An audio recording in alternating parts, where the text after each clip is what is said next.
Some applications of trigonometry చాప్టర్లో exercise 9.1లో 9th some. ఈ సమ్లోకి వెళ్లే ముందు ప్లీజ్ స్టూడెంట్స్ నా ఛానల్ సబ్స్క్రైబ్ చేయండి. నేను ఇలాగే మీకు ప్రతి సమ్ ఎక్స్ప్లెయిన్ చేస్తూ ఉంటాను.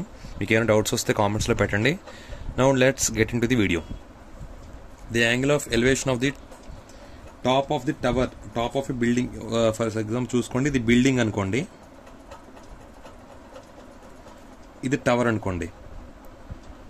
ఇది బిల్డింగ్, పెద్దదేమో tower. Okay, angle of elevation of top of a building, ఈ బిల్డింగ్ నుండి from foot of the tower. ఇది బిల్డింగ్ కదా, బిల్డింగ్ నుండి ఫుట్ ఆఫ్ ది టవర్ అంటే ఈ టవర్ ఫుట్ నుండి బిల్డింగ్కి చూడడానికి యాంగిల్ ఆఫ్ ఎలివేషన్ ఎంత? 30 degrees. Next, and the angle of elevation of the top of the tower foot of the building, building నుండి చూడడానికి టవర్ పైకి చూడడానికి యాంగిల్ ఆఫ్ ఎలివేషన్ ఎంత? 60 degrees.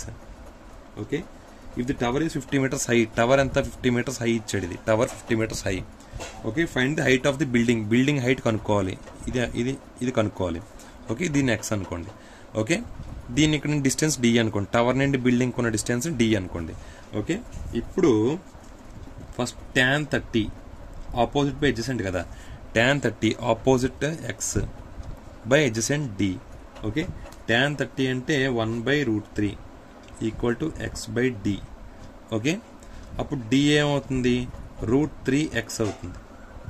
ఓకే, √3x, ఇది ఫస్ట్ ఈక్వేషన్. డి ఏమవుతుంది? √3x అవుతుంది. Next tan 60, tan 60 equal to opposite అంటే 50, 60కి ఆపోజిట్ అంటే యాంగిల్కి 50 బై అడ్జసెంట్ డి. tan 60 అంటే √3 equal to 50 by D. Okay, D equal to 50/√3. Okay, 50/√3. దీన్ని మనం ఎలా రాసుకోవచ్చు? డి అంటే మనకి √3x వచ్చింది కదా, అప్పుడు √3x రాసుకోండి. √3x equal to 50/√3.